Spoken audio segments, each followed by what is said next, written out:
পাঁশকুড়ার ঘটনায় প্রতিবাদ মিছিলে শুভেন্দু অধিকারী পাঁশকুড়ার নারান্দা থেকে বিডি অফিস পর্যন্ত রাজ্যের বিরোধী দলনেতার মিছিল এবং সরাসরি শুভেন্দু অধিকারী অভিযোগ করছেন রাজ্যের শাসক দলের মদত রয়েছে। ঘটনা ধামা চাপা দেওয়ার চেষ্টা করছে শাসক দল।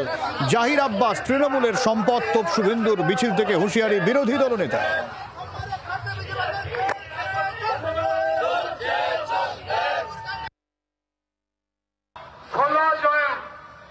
অস্থায়ী কন্ট্রাকচুয়ালকে এই এক মাসের মধ্যে তাড়িয়েছে এই হসপিটাল থেকে।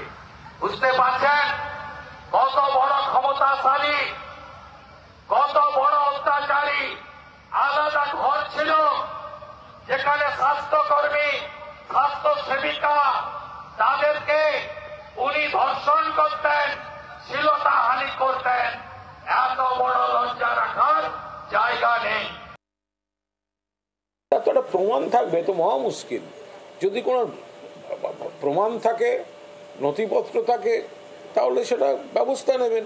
আর একটা কোনো খারাপ ঘটনা, আর সমাজে অধিকাংশই ভালো ঘটনা ঘটে, আর দু একটা যে খারাপ বিচ্ছিন্ন ঘটনা, কারো অভিযোগ তুলতে তো আর জিএসটি লাগে না, একটা গায়ে কাদা লাগিয়ে দিল, আর প্রমাণটা করো ভাই। বাংলার আওয়াজ, বাঙালির আবেগ, জি 24 ঘন্টা।